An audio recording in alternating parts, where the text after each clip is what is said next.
So, hello. I'm from New Zealand, right? And I don't know if you've ever been to New Zealand. It takes a day to fly here. A day. When you get on the plane, they take your diary off you and rip out Tuesday. They're like, you won't be needing that up there, you dickhead. And then you get introduced to the deep vein thrombosis people. You know, these people who you could be flying from Boston to New York or something like that. There's always people just stretching for no reason. Have you met these people? They're thinking that they wear like special black socks. They're just stretching like some kind of erotic aerobics, like that. You haven't even left the runway yet. I hope you're getting this, right? And he's asked me to do this bit, and but I love it. And the great thing is, right, if you're on a plane for a day, you might as well just get drunk and watch movies. That's a cracking day out. Until you land, you haven't moved. No one can get you up. You go to get up, you're like a newborn horse. You can't feel your legs. You're like walking down the aisle like that. You got like food all over you. Oh, bloody great flight.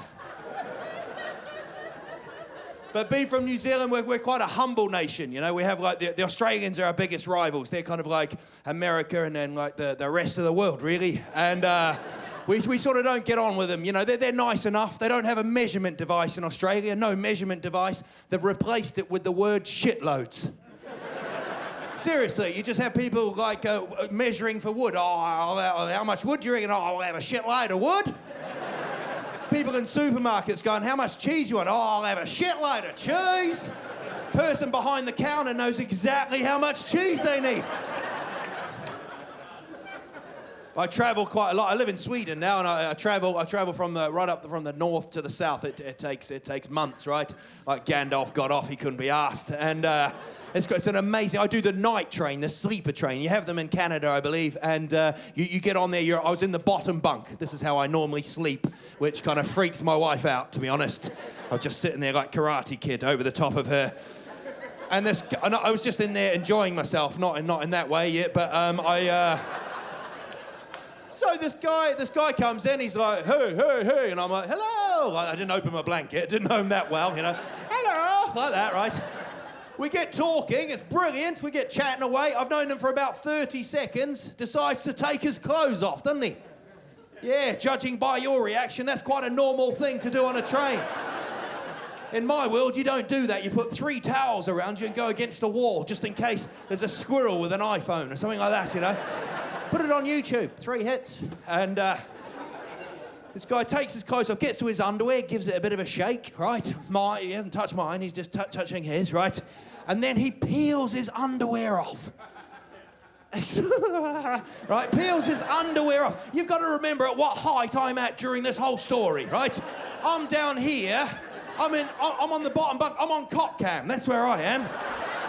I'm trying to look away, but I'm looking into the eye of the beast, right? My eyes are going, don't take a look, but my brain's going, take a look. So I'm kind of like this, really confused. He sort of sees me, panics, does one of the greatest Swedish things of all time, shakes it, and then goes to the ladder and climbs the ladder naked. I don't know how many times you've Googled naked man climbs a ladder. It's a one-off experience, especially when you're under the ladder.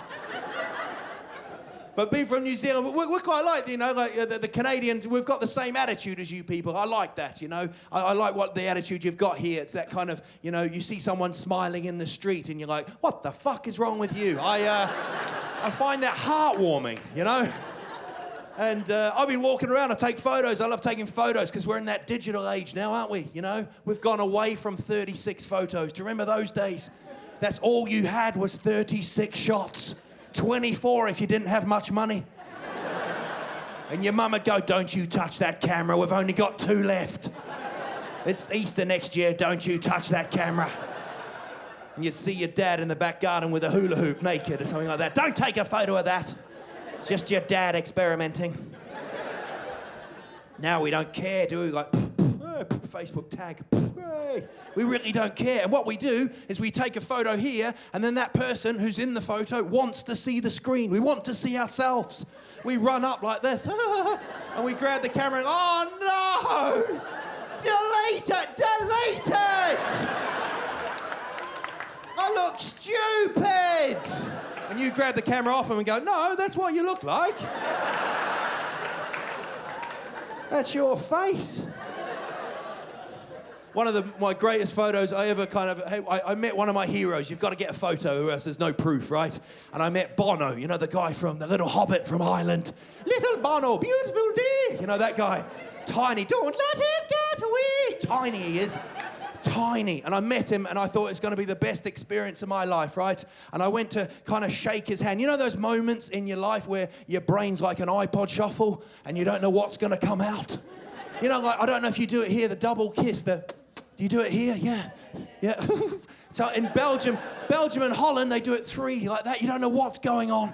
By the 3rd one, you just stick out your tongue and hope.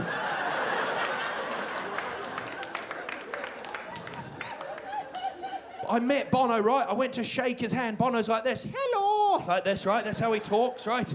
And I went this far away, went about there, went into a fist for no reason. I thought, I'm an adult. No, I'm not. I'm Jay-Z. That's who I am. I'm like, yo, yo, yo, here we go, bongo, right? I go like this. I just hit his hand. My brain's going, oh, no. And I go like that. There's nowhere to go, so I break it up, and I go under his arm.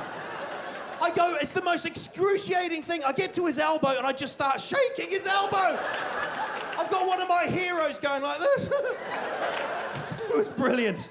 Just like you people, you're amazing, you're brilliant. Okay, look after that. Oh, he's gone. Brilliant. Look after yourselves. I've been Al Pitch. You've been awesome. Thank you. Cheers.